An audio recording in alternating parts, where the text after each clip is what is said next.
Next tonight, news of Yorkshire's latest involvement in preparations for next year's Olympics. China has announced plans to base its track and field team in Leeds. Now, it's hoped that that'll lead to positive coverage in a country with, well, 1.3 billion people and a growing number of overseas travellers.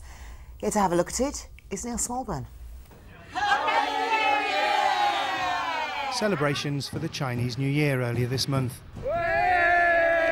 And today, more celebrations, albeit on a smaller scale. In the run-up to the 2012 Games, the Chinese track and field team will be based in Leeds.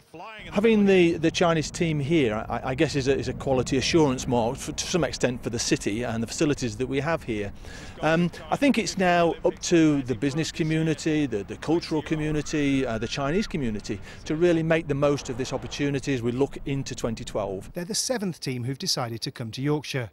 They joined the Dutch swimmers, the whole Serbian team, the Gambians, the American divers, the team from Guinea-Bissau and the Brazilian judo team.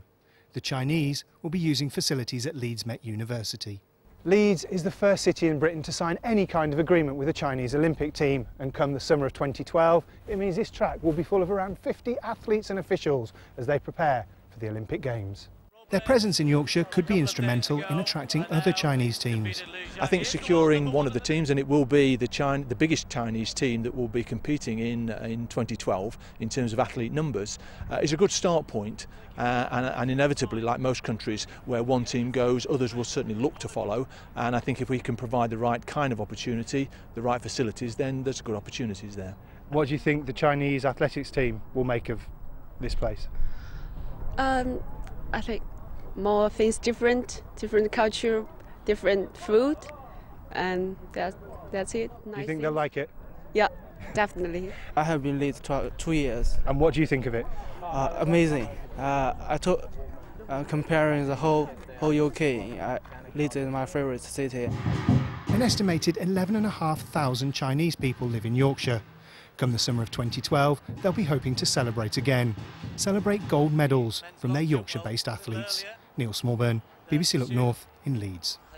Neil, thank you very much. Well, Gary Verity from Yorkshire Gold joins us now. They are the fastest growing economy. If you were going to sell to anybody, you would sell to the Chinese at the moment. What kind of an impact do you think having them here will have on them back home? Well, I think it's very positive news. Credit should go to Peter Smith and the team at Leeds City Council who worked really hard on this.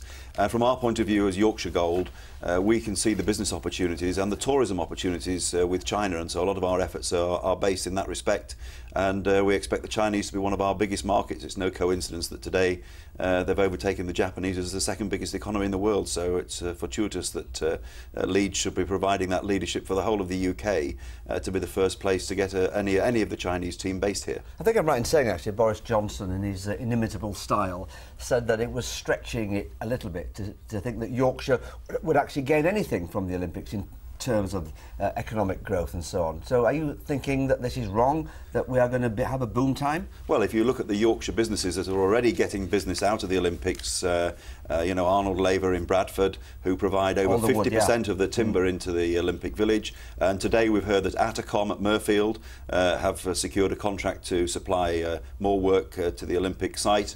And Cohen and Wilkes International, a clothing business in Leeds, have secured the contract to supply all the Olympic clothing for children up to the age of 5. And on Wednesday this week, with the Yorkshire Gold Business Conference in York, we'll be announcing the opening up of £450 million of new contracts, everything from flowers through to podiums, through to driver training for coaches that Yorkshire businesses can bid for. I suppose we haven't really started to get excited about it yet. It seems a long way off. Well, I think that's right. But it's going to be a major deal, isn't it? Oh, absolutely. And I mean, once we get to less than a year to go, I think you'll see, you know, the level of interest growing dramatically. And from our point of view, we're positioning Yorkshire as the natural place for an overseas visitor to billet themselves for the London 2012 Games. And a lot cheaper, I hope, as well. Well, not only a lot cheaper, but a lot friendlier, a lot greener, a lot more open spaces, and you can be in London in just over 2 hours, 220 trains a day between Yorkshire and the capital.